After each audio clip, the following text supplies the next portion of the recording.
friends, welcome back. We're going to be reading chapter 17 of My Teacher's an Alien. Starts on page 110. Chapter 17, Teacher Conference. The other kids had left. I was alone with the alien. At least Stacy had lingered at the door for a few minutes until Mr. Smith turned to her and said, "It's time for you to go, Miss Benoit. I want to speak to Miss Simmons in private." Stacy looked at me with an expression that said, "I tried," and then she hurried away. Roxholm/Smith walked over and straddled the chair in front of my desk. He leaned towards me. "I know what you did today," he said. "Oh," was all I could manage. I felt as if someone had dropped an ice cube into my heart. The worst thing was, I couldn't even be sure what he meant. Did he know that I'd skipped my piccolo lesson? Or did he know that I'd been inside of his house? I looked at the door and wondered if I would ever go through it as a living person again. "Well," said Broxholm. "I'm sorry," I whispered. That was about all my voice was good for at that point. It was also just as vague as his first statement. I wasn't about to say what I was sorry for. Broxholm looked at me. "I don't understand why you dislike me so much, Susan," he said. "I'm just trying to do what is right for the class. Yet you've been hostile to me from the moment I walked through that door." What an actor! I wondered if I would ever be that good. It was amazing how he was still pretending to be a good teacher who was having trouble with one of his students. Suddenly he rose and crossed the room to close the door. "Now," he said, sitting in front of me again, "let's be honest with each other, shall we, Miss Simmons?" Should I say something? Should I tell him I know his secret?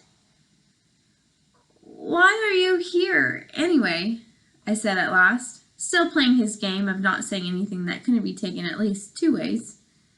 "I'm here to learn," he said smoothly. "After all, isn't that what school is for?" Creep, I thought, but out loud I said, "I thought you were supposed to be a teacher." I tried to keep my voice from cracking, but it did anyway. Roxholm shifted in his chair.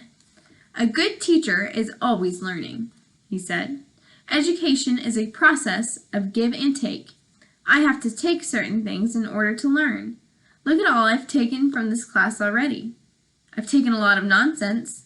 I've taken a lot of snottiness." Suddenly he turned and looked directly at me. And I'll have to take a few more things in order to learn all I can. If you take my meaning, Miss Simmons." I shrank back in terror. I don't know how he did it, but I could actually see his alien eyes beneath his mask as if they were burning with a light of their own. "And I won't take kindly to interference with my educational mission," he said in a voice without any emotion. He had picked up a copy of Rockets and Flags as he talked. Now he began to squeeze it. I watched his fingers sink right into the cover, compressing the paper with the power of his grip. I heard a horrible thumping sound. I glanced to see where it was coming from, then realized it was the beating of my own heart. "The universe is a very big place, Susan," said Broxholm gently. He dropped his book. His fingers had left dents half an inch deep in the cover. If only I could get the book out of there, I would finally have proof of what he was. But of course, he had no intention of letting me have that book. He picked it up and carried it to his briefcase. "A very big place indeed," he said, "and there are more things going on in it than you can possibly imagine. It's important to learn all we can. Otherwise, terrible things can happen. Terrible things.